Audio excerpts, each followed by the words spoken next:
Hello, ladies and germs. Welcome back to more Cowboys and Madden 2002. We are kicking off week one after a very eventful offseason, man. A lot of moves, a lot of personnel moves, a lot of big additions, a not so great draft class in terms of overall, but I guess in terms of need, very effective.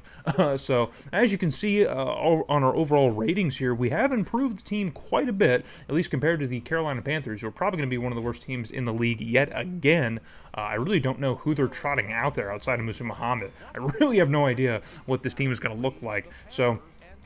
But we do kind of stand as one of the better teams, not better teams, but just the better team in this matchup. So that's important is what we're focused on today, as we have a pretty big road trip here to Charlotte, North Carolina to take on the Carolina Panthers. The relatively new Carolina Panthers. I think by this point we're, 9 years in for them? Just about?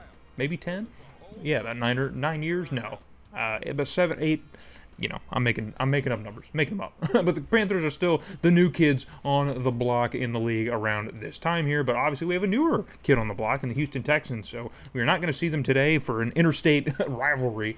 We're not going to see them. I don't think we play them at all this year, but we might in the future, but either way, we are focused on a new season ahead of us. I already kind of outlined and ranted about our goals at the end of the last video, in the offseason video. I'm really just hoping that we can stay around 500 like we were last year. I think that'll give us a good shot of keeping our job and trying to improve this team here. But we are going with Quincy Carter. We're resting everything on his shoulders for our offense this year. And so on 1st and 10, we're going to give it to Emmitt Smith instead. And he's going to get to the outside edge. He's got a lot of room here. And Dan Morgan, the big linebacker for Carolina, is going to bring him down at the sidelines here. So the Carolina defense stands up tall here and gets us on a 3rd and long situation. So Quincy Carter's going to need to make something happen, probably with his arm as he drops back. Clean pocket, unloads a deep ball in double coverage to Joey Galloway, and he cannot find an opening to get a hand on that football. That one was a dangerous pass to throw. Quincy Carter's still throwing the dangerous balls, so 1st and 10 for Carolina now. His quarterback's going to drop back, and he's got some pressure in his face here, but he's got a clean enough pocket. Unloads a deep ball, and it's caught.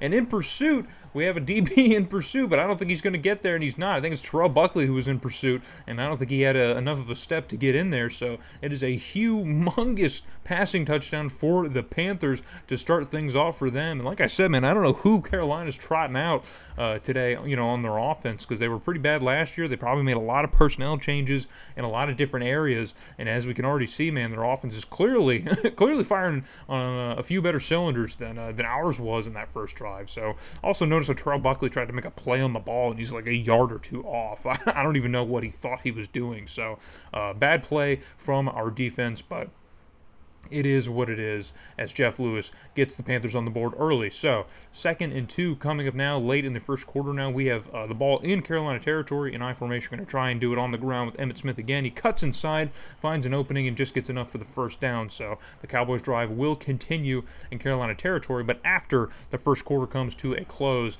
and Carolina holds on to their 7-0 lead. So we're going to pitch it out to Emmitt Smith again. He's got the outside edge yet again. He's got a lot of room, and he gets brought down at about the 10 or 15-yard line. I can't tell which marker that is. It's the 10-yard line. So Emmitt Smith doing a lot already early on in this game. We haven't seen a lot of those big run plays from him too terribly much in the first season. He was injured a little bit too. So on 3rd and goal, we're going to go with Michael Wiley, the backup running back, and he gets into the end zone for the first Cowboy touchdown of the season. If you had your money on Michael Wiley scoring it, man, then you might be a rich man. I don't know if a lot of people had that, but you might be a rich man if that's what you bet. So the first half is going to come to a close. Nothing else is going to happen, and 7-7 is your score. So Jeff Lewis now going to try and get the boys moving here early on in the second half. He's got a clean pocket and finds a wide open man across the middle of the field. He's breaking off some tackles here, and he finally gets brought down at about the Cowboy 34, I would say, or 36 or 37, I think, just about around there.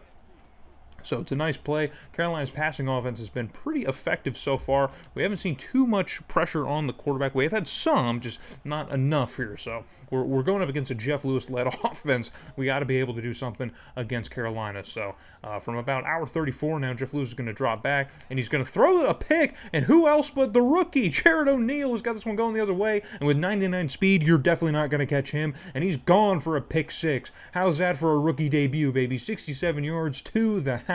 Jared O'Neal. My goodness gracious. This is what we love so much about the rookies, man. This is what's so great about year number 2. We get to see all of our guys that we try to cultivate and bring in. We get to see them flourish in these first few moments here. And Jared O'Neal, a beautiful play there, cut that one off beautifully. He saw one from a mile away. So now we take a 14-7 lead over the Panthers. Last play of the third quarter, they've worked it back close to midfield again. And they're going to go with a handoff to the running back, and he gets to the outside edge and gets the first down. I can't remember who that is. That Tyron Wheatley? I can't remember who that is for the Panthers, number 47. But the third quarter is going to come to a close, and 14-7 is going to be your score. So big fourth quarter coming up here. Our defense needs to stand firm and try and hold a lead here, or maybe if our offense can get a little bit of insurance for us. But off the edge now is Ahman Green. Remember Ahman Green from free agency? Well, I guess Carolina bit on that line, and they gave him the money that he was looking for, and he gets a humongous run for Carolina's offense. I think it's about a 37-yarder that he just ripped off and got into the end zone. So Carolina ties things up. So 14-14 is your score. And again, it's Ahman Green. This is not a replay. This is just Carolina's next drive, as Ahman Green is bringing some defenders with him. Datton Wynn finally gets him down. And it is a fresh set of downs for Carolina now in Dallas territory. So 2nd and 7 we're going to cut to here. Just 3.5 minutes left to go. Jeff Lewis goes with the play action and finds number 89, their tight end. I think it's Wills or Mills or something like that. I believe. You know, you probably know. If you're a Panthers fan, you're calling these guys out. I'm happy for you. So on 3rd and 5, our defense needs to make a big stop here. And we have pressure in Jeff Lewis's face. And that was enough for him to airmail this ball to Musa Muhammad well over his head out of the back of the end zone. So they're going to bring out Kasey to try and nail this one through here. He's not a career great kicker, but this is a short enough ball here, and he nails this one through. So 17-14 is going to be your score as the 2-minute warning hits. So we still have plenty of time to answer back to Carolina, and Quincy Carter's going to get things started with a humongous deep ball to Raghib Ismail, who hauls this one in, and that is a huge play. I don't think we've seen Quincy Carter make plays like this really since we've started this this franchise, but he gets one there in a humongous moment. Or actually, that wasn't Raghib Ismail, that was Gonzalez. That was our rookie receiver. So another rookie making a big name here, just a big play early on in the season. So on 1st and 10, Quincy Carter going to try and run quickly with tempo, and he airmails that ball over Joey Galloway's head. There was no chance for a reception there. So on 2nd and 10, Quincy Carter drops back again. Plenty of time to make a decision, and he finds Harris, the tight end, who hauls that one in and gets brought down well short of the marker, but it was still a nice reception here, moving us forward. We need positive yardage as we got to get closer to the end zone. We can obviously tie it with a field goal, but a touchdown to lead would be very nice. So 3rd and 2 now. The clock is running down to about a minute. We are running with tempo still. Quincy Carter's going to drop back and fire this one across the middle to Galloway, who hauls it in with a one-armed grab, and he gets brought down. And now the timeouts are going to start to be getting called. This time is of the essence. Carolina needs to conserve time. We need to get into the offense. We need to get into the end zone with enough time, as we're going to hand this one off to Emmitt Smith, and he picks off a nice run here. Gets about a handful. So on 2nd and 5, timeouts again being called.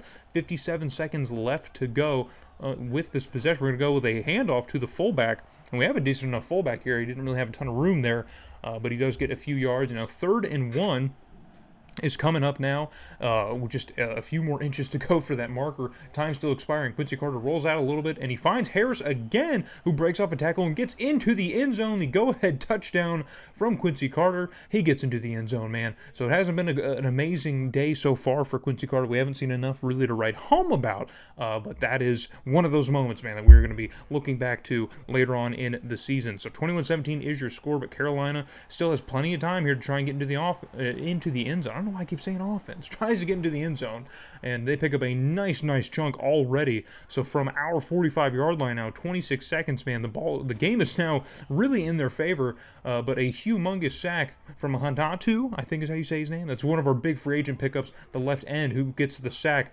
Humongous sack. So with 20 seconds left on 2nd and 14, it's a check down to Mills, and he gets to the sideline to stop the clock. But it's 3rd and 9 now with 18 seconds left. So Carolina's down to the last few opportunities. Our defense really needs a humongous stop. We got to keep Carolina from getting about another 15 to 20 yards to where they can even attempt a field goal. And it's a deep ball out to Musa Muhammad, but again, just sails over his head. Jared O'Neal was in good coverage there, so I liked his positioning on that play. So 4th and 9, Carolina down to their last opportunity. Lewis drops back, uncorks a deep ball, the same play to Musa Muhammad, and he gets behind Wooden and Jared O'Neal and gets into the end zone. So a closing second touchdown with only 8 seconds left on the clock here. Jeff Lewis runs the same play or goes to the same spot on back-to-back plays, and Wooden, our safety, one of our better players on the team here, one of our free agent pickups, and Jarrett O'Neal, the rookie, in pursuit. Man, they were both behind Musa Muhammad, and Jeff Lewis, great play there, just great placement of the ball just to get that one over our defenders' heads. Really, really tough one to watch as Will Newton, the coach here. Man, that is brutal stuff as Carolina gets a huge play with just 8 seconds left. So after the kickoff, we only have 4 seconds. Quincy Carter, last opportunity, stumbles on a down defender, throws it to the opposite end of the field to one of our free agent receivers, and he hauls that one in, but that's not going to do much at all. Much of anything, and the game is going to come to a close, and Carolina is going to score and take a 24-21 lead into the locker room with a win, with a week 1 victory, man. So they come from behind. We had pretty much led for almost all of that game, or most of that game. But as you look at the stats, we really shouldn't have, man. Carolina was all over us, man. They were definitely the better offense in this game. We just kind of capitalized on the opportunities that we did have, the few that we had. So I'm okay with that if we're not really lighting up the stat sheet, as long as we're just kind of being effective. But unfortunately, that's not going to translate in a shootout like this game was, so we can't really rely on too much here. Quincy Carter has a horrendous game, man, not great. Can't even crack 100 yards. Completion percentage again in the 40s, not great. Emmitt Smith has a good game, so I guess it's one thing we can really kind of fall back on. Jackie Harris, the tight end, is leading the charge for a receiving core. Really not great stuff, man. Do not want to see that. We want to see a little bit more. Darren Woodson and Dat Nguyen tie with tackle leads, and Jason Fisk, one of our free agent signings, gets a TFL and a sack in his first game, as does a Hanatu. So, I mean, those are good things to kind of rely on. And Jarrett O'Neal, the rookie, of course, gets the pick 6. So we have some things to look at here, some things to be happy about, but we still need to move ahead. And as we move ahead in our week 2 matchup, our home opener, the Broncos come to town and blow us out. They shut down our offense and blow us out. So we're going to be looking ahead now to week 3. It's our second home game here, the first home game we're going to watch of the season, and we're going up against the 0-2 Atlanta Falcons. They have to be the worst team, man. They got to be. They got to be at least one of them. If Carolina was a 77, these guys are 72. So we need to pick up a win here. We desperately need a win. We cannot start off 0-3. It's going to be brutal, man. So I need everyone in Texas Stadium to help us take on the Atlanta Falcons, man. NFC Conference game.